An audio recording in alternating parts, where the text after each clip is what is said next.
Hi everyone, my name is Holly Kletke and I'm your president of the University of Lethbridge Students' Union. This video is the first entry in what we hope to be a series of informative videos published by the UStoU called UStoU. The topic of this video is about the potential for job action at the University of Lethbridge. We know there's a lot of uncertainty and anxiety happening because of the conversation around job action, so we want to provide you the context that we know and open up the lines of communication to students. I want to thank the students that reached out and provided these questions, and we hope this video helps you.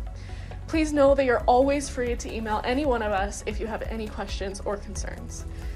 We understand that students are worried, rightfully so. We are in uncharted waters, especially after the turbulent 2 years we've been having. However, we want to be transparent and upfront with our students. Although this is a truly unprecedented situation, we want nothing more than for students to feel reassured at this time. We want to provide you with what we know so that you can feel more reassured about the situation. Collective bargaining is not a simple topic, and rarely are negotiations black and white.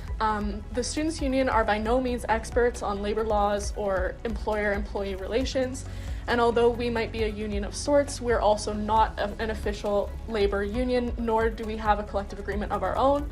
But regardless of this fact, our mandate is to the students, and we will always do our best to give students accurate, unbiased information as quickly as we can.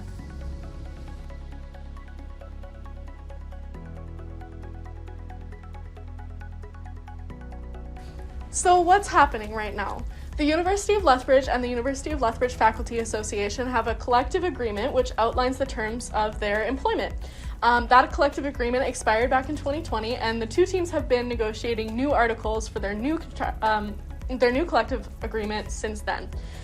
In the fall, both teams entered formal mediation, which means there's a third party present to negotiate the articles, and then as of January 17th, mediation ceased. And once mediation ceases, there must be a 14-day cooling off period in which no negotiation takes place.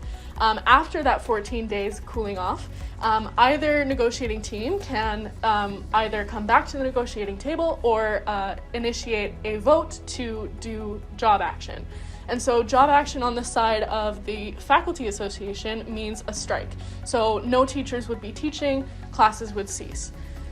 Job action on the side of the university or the board would be a lockout, which would mean that professors would not be able to access campus or their resources. And so as of filming, the 14-day cooling off period is still happening, and it expires on February 1st.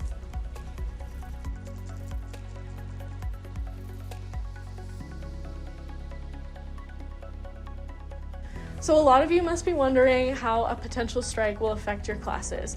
We want to assure you that we've developed a remediation plan, and we'll be proposing it to the relevant governance bodies to make sure that no matter how long the strike goes on, there is a plan for how classes will or will not be affected.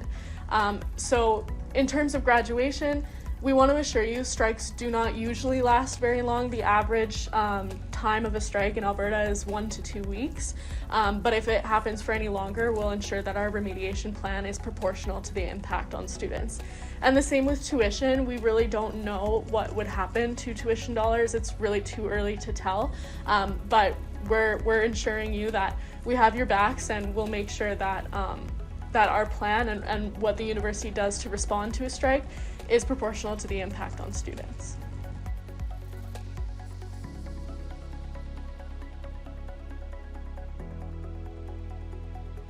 At the January 21st General Assembly meeting, we unanimously voted to approve the following position statement. The Students' Union recognizes the importance of the collective bargaining process in negotiating a collective agreement between the faculty union and the university. We further recognize our positionality in this process, being that the Students' Union is formally unable to waiver decisions to the benefit of either party. We strongly encourage both parties to actively and continuously consider how their decisions impact students and their quality of learning, especially when considering job action. We further recognize that students have already had to bear financial, mental, and academic challenges this past semester, and urge both sides to consider how their decisions exacerbate student struggles.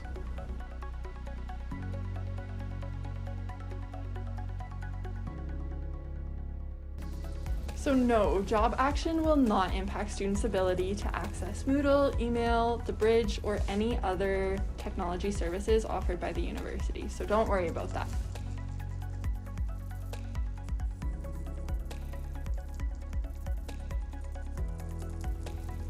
The SU will absolutely be advocating that essential student services such as the library, the Accommodated Learning Center, the International Student Center, the Registrar's Office, and any other non-academic resources will remain operational and available to all students.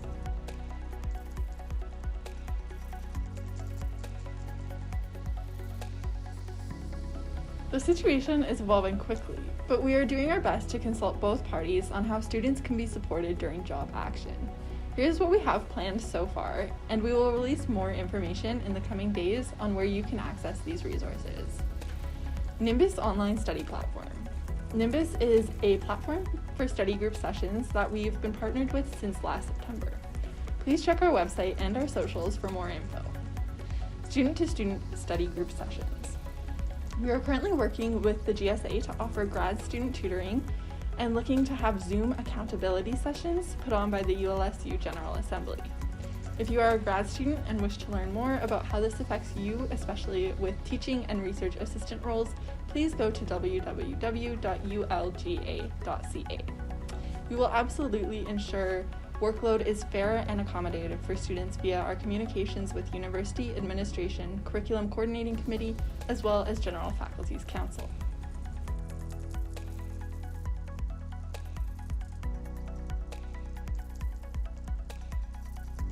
We are cautiously optimistic that job action should not be a prolonged process, and both sides have indicated, as of now, that the disruption would be limited to as short as necessary. Concordia University is the only other post-secondary strike in Alberta's history, and that lasted about 2 weeks.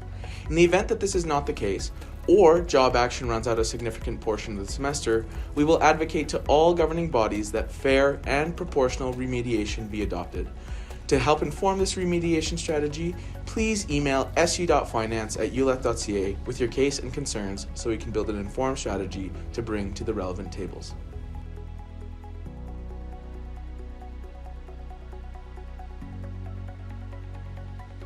Government budget cuts have been detrimental to student success thus far.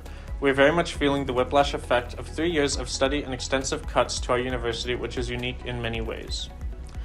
With another provincial budget being announced in February, myself and Holly have already been in meetings with members of the provincial government urging them not to cut the U of L's budget any further.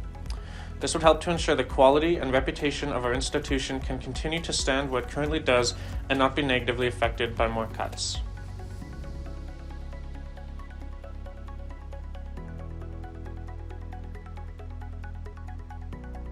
So to directly answer the question here, as a result of a job action or a strike vote by ULFA, no faculties or majors will be cut from the academic programs at the University of Lethbridge. Now this is an issue more focused on the proposed faculty restructuring issue as a result of the budget stress that the entire university institution is under.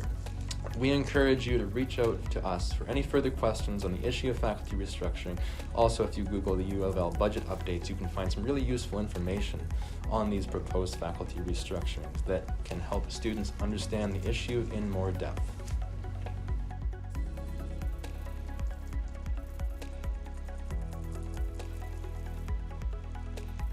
So, although students don't have any formal legislated power to tangibly change what's on the bargaining table, a strike will impact students. And so, if you want to show support for faculty, ULFA has posted information for students on their website that outlines how you may do so. You can certainly write to President Mike Mann to tell him to get back to the negotiation table, and you can write to the Minister of Advanced Education, Dimitrios Nicolaides, to tell him to freeze the cuts to the provincial operating grant to allow the university to give our professors the pay they deserve.